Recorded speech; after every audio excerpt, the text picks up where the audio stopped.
দেখেন আমার সন্তানটা, একটা মা ঘর থেকে বের হইলে এভাবে একটা ছবি যদি তার চোখের সামনে পড়ে, তারপর আর পৃথিবীতে তার কিছু থাকে না।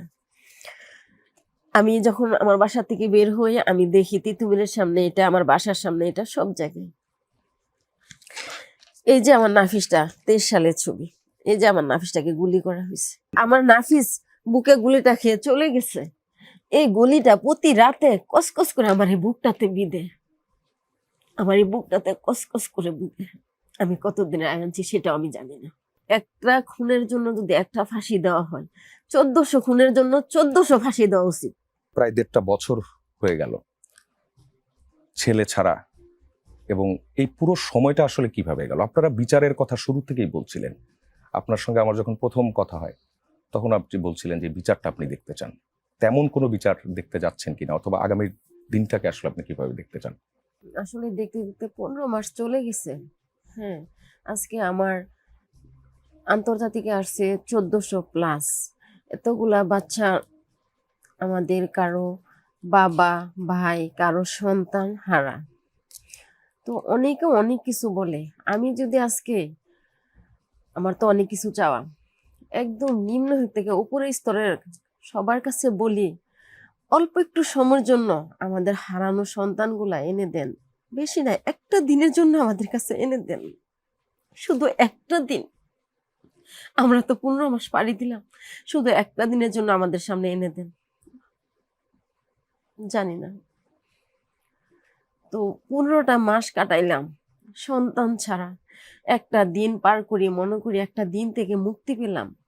রাতরা যায়, একটা রাত পার করি, একটা রাত শেষ করলাম জীবন থেকে। এভাবেই কাটাইতেছি। এই সরকার ছিল আমাদের সরকার, আমাদের সন্তানদের রক্তের বিনিময়ে উনি ক্ষমতায় আসছে। উনার আমলে একটা বিচার দেখতে পারলাম না। আমরা স্বজন হারাদের একটাই আত্মনাদ, একটাই চাওয়া, যদি হয়তো একটু বিচার দেখতে পারতাম, তাহলে হয়তো ভাবতাম যে না, আমাদের এতগুলা প্রাণের অন্তত একটা বিচার পাইলাম। একটা বিচারও তো আজ পর্যন্ত পেলাম না। এমনকি আজকে ক্ষমতায় আছে বাচ্চারা, যাদের প্রেরণায় মাঠে নামছিল, কেউ হয়তো অর্থ নিয়ে ব্যস্ত, কেউ হয়তো ক্ষমতা নিয়ে ব্যস্ত, যেটা দেখতেছি।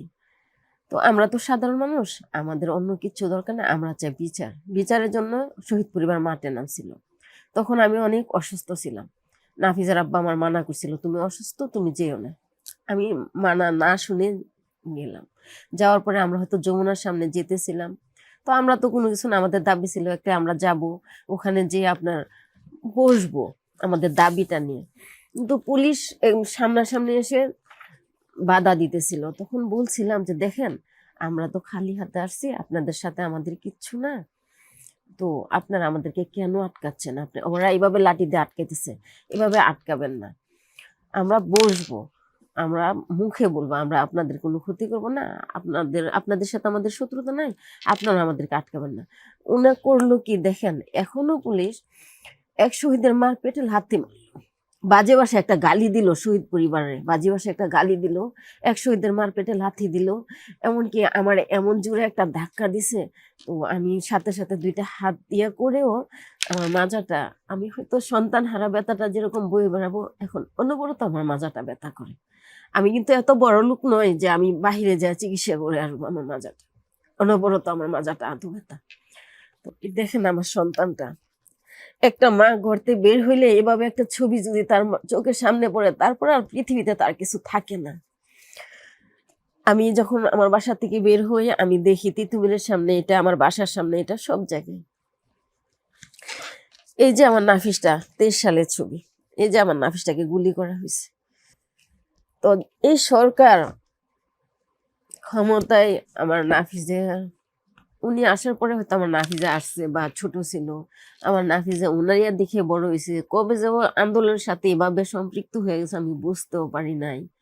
তো নাফিজ পরিবর্তন করে গেছে, কিন্তু একটা বিচার দেখলাম না যে এটুক সান্ত্বনা পাবো।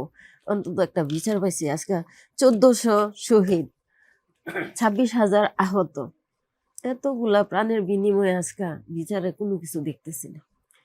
একটা খুনের জন্য যদি একটা ফাঁসি দেওয়া হয়, 1400 খুনের জন্য 1400 ফাঁসি দেওয়া উচিত এই সরকারকে। আমি মনে করি আমি শুধু আমার সন্তানের বিচার চাই না, আমি অল শহীদ পরিবার এবং আমার আহত সন্তানগুলো এমন আছে কারো চোখ নেই, কারো হাত নেই, কারো পা নেই। তো 1400 খুনের বিনিময়ে আমি এর মাঝে একটা ইয়া দেখছিলাম, কে যেন পোস্ট করছে, উনি বলতেছে যারা জ্বালাও পোড়াও করে তাদেরকে না তাদের হাত পুড়িয়ে দাও। হরতাল ব্যাপারে উনার আমলে উনি বক্তৃতা দিছিল।